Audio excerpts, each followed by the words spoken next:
46, less than 46 years ago. I was born to a Jewish family in the area of Jerusalem at the time. And when I was 3, my parents got divorced. Both my parents came from very tough background. My mom's parents survived Auschwitz, and then they lost their son in the war, so they just lost it. My mom literally grew up with the neighbors. And then my father made Aliyah, came to Israel, immigrated to Israel when he was 10 years old, and he grew up in a yeshiva, Orthodox school. And then he left religion himself as he became about 17. He joined the army also, and after that he met my mom while in Eilat. And so my parents came from kind of tough background. They got a divorce when I was 3. I stayed with my father's sister, my aunt, near Jerusalem, together with my brother. And very tough childhood because she couldn't take care of us, and then they moved us to one foster family, and then another foster family, and then another foster family. One was more abusive than the other, and then finally we got to one of them that was actually much better, but they had a business, and it was, by then I was already street smart, so I knew, okay, life sucks, and now I have to take care of myself, and I need to look around and see what's the best way to survive in this horrible, terrible world. And so they had a business, and they needed some, people to work, and I knew that I would work for them in their business. I'll enjoy some perks. So that's exactly what happened. The age of 12, I started working. The age of 15, I ran the whole store, and I would send them to weekends away, and I would just take care of business, really. But I didn't really like my life. Honestly, I lived in a home that is not mine. I don't even eat around a table with the family, but the foster kids had their own food with their own table, and I couldn't even invite friends because that will expose this. So, of course, for me it was important that nobody will even know that it's not my family. I never ever came to school, in a way that could testify that a different, person than what the normal kids are. Nobody knew I'm a foster kid. And I remember I was desperately in love with a very beautiful girl in school, and I never had the guts to even say something, because I knew I cannot invite her to my house, and I knew that I don't want her to know, my background and all of that. So, and you grow up, you're about 17 years old, and the emotions and the hormones and the stupidity of that age, and I thought my life sucks. I thought my life has no hope. There's no future for me. That's not the life I want to live. Why am I? And I decided to commit suicide. So I took a whole jar full of pills. I accumulated them, and I was about to take them all one night and not to wake up in the morning. Literally, I said enough is enough. I don't want to live in a world like this. The world can get along without me. And I remember that night I was covered with cold sweat.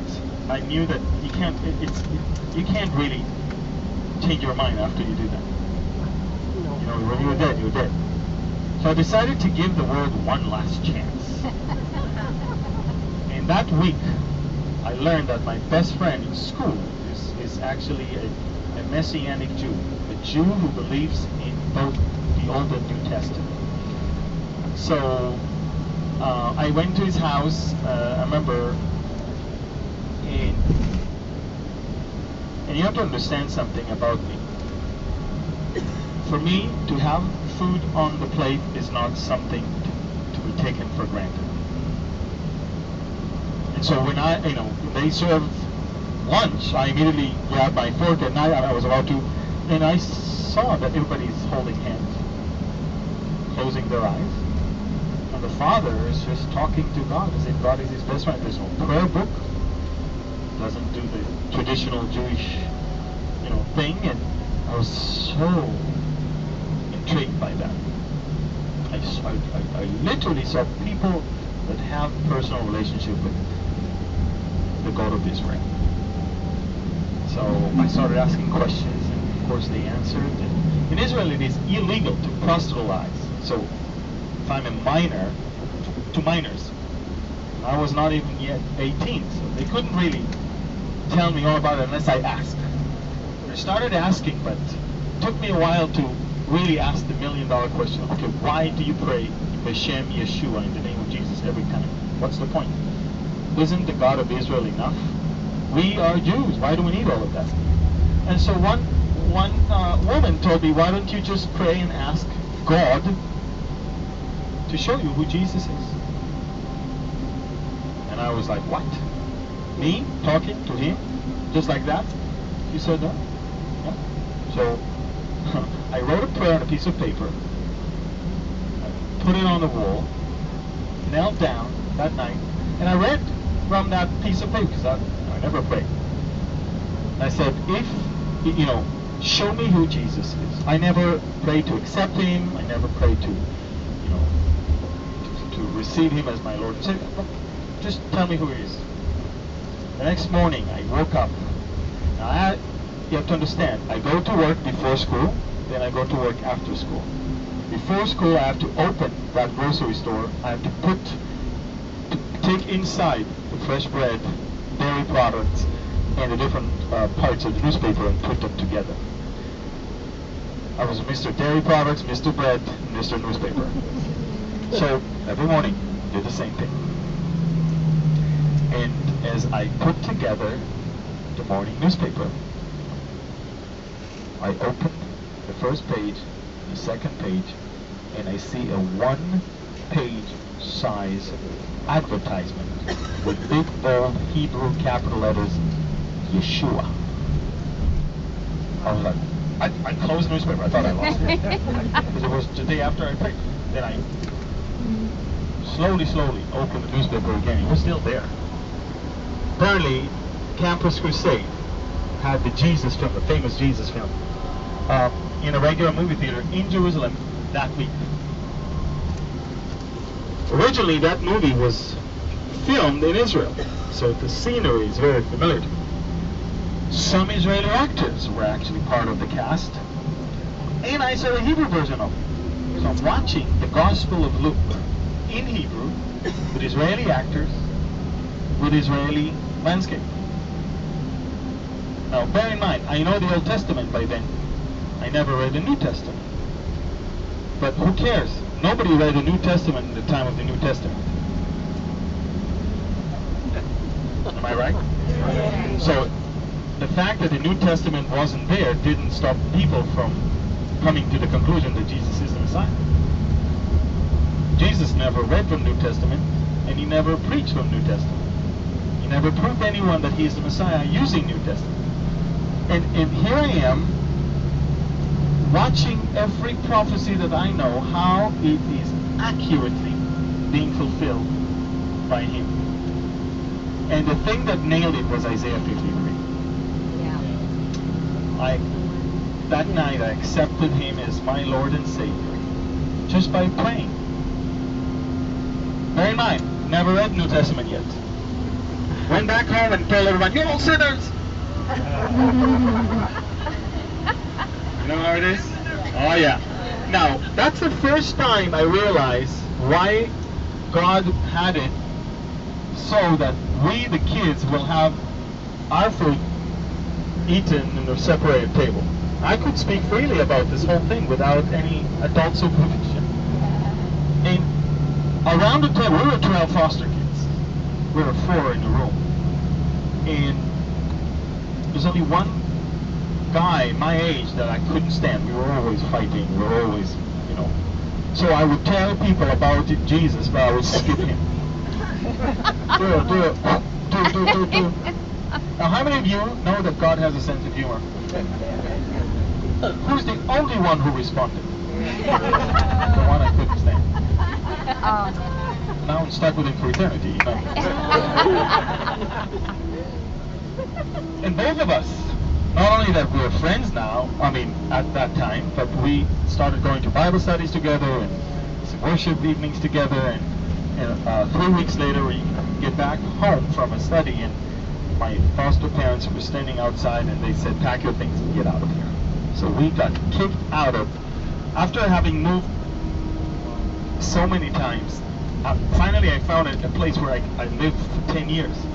And now, at the last year of high school, they're kicking us out. So I moved to live with my aunt for a couple months. They moved to my friends who led me to the Lord. There I worked in a carpentry. And then later on I got baptized, and then 2 days later I joined the Israeli army, and that's it. I mean, in the army I was basically sure that this is the worst thing that ever happened to me.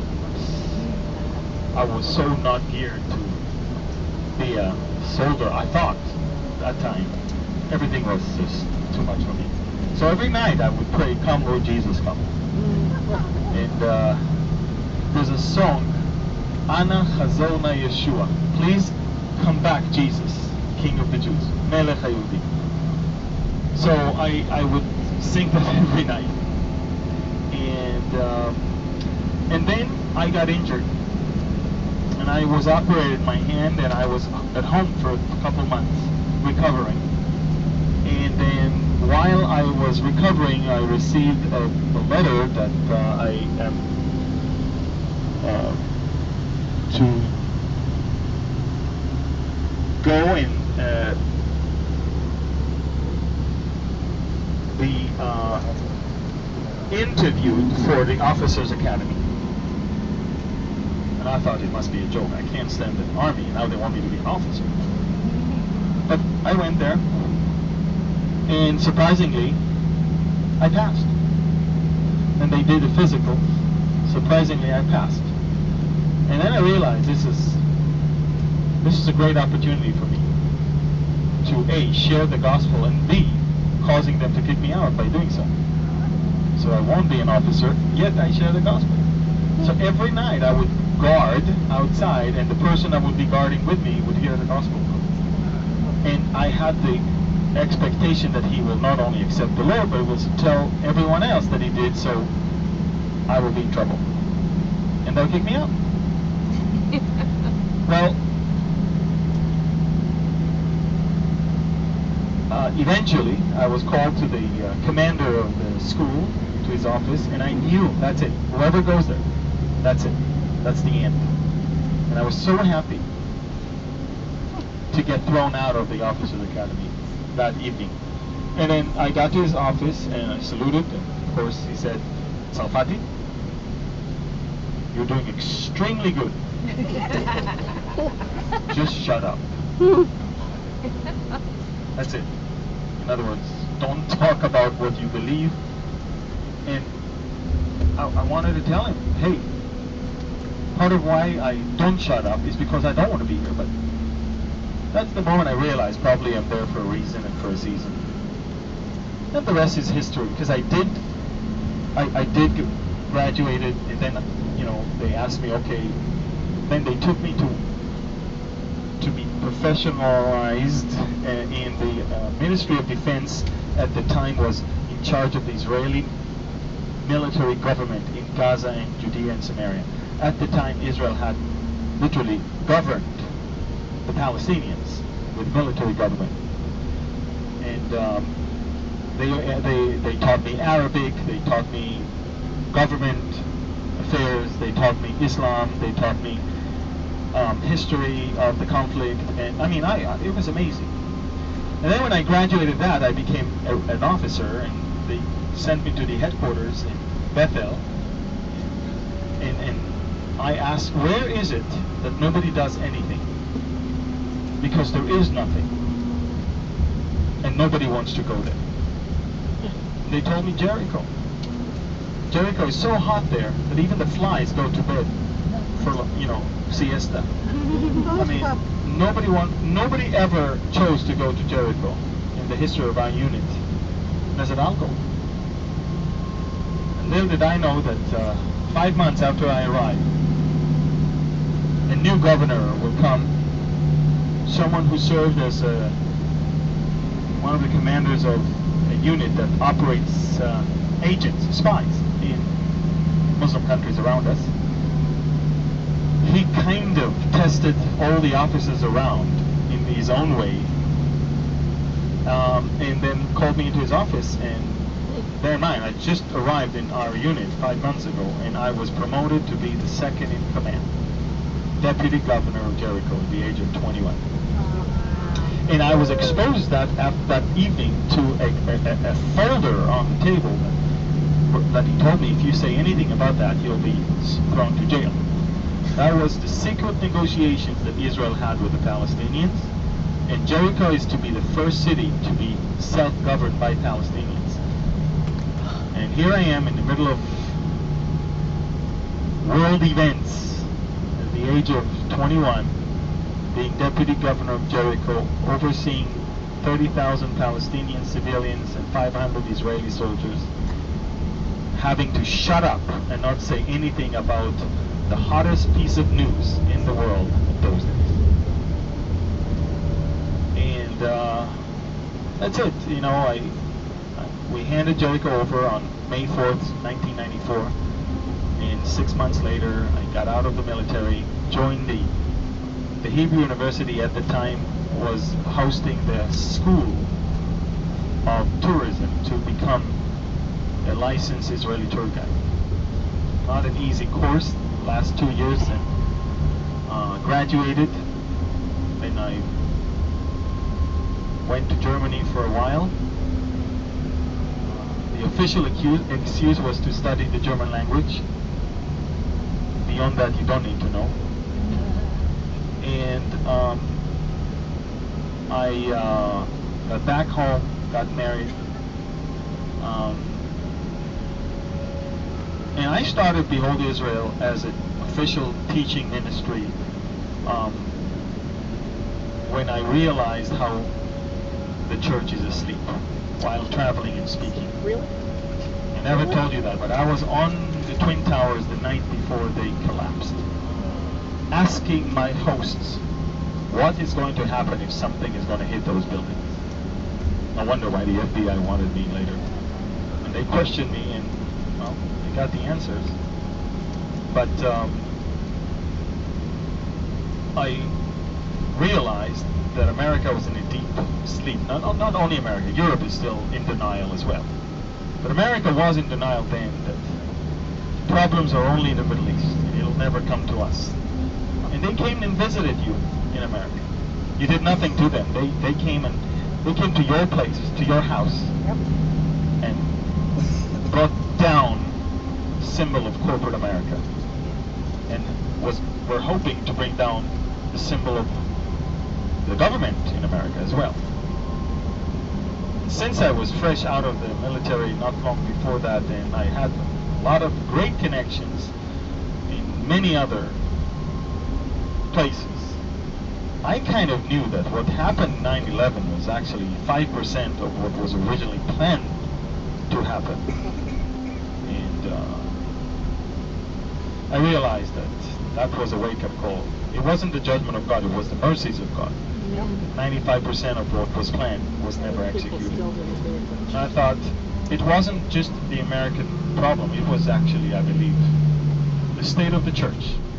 Deep sleep, denial, and the lack of the understanding that we need to wake up. Okay, we're here at Engedi. You're about to get off the bus. Follow Erez.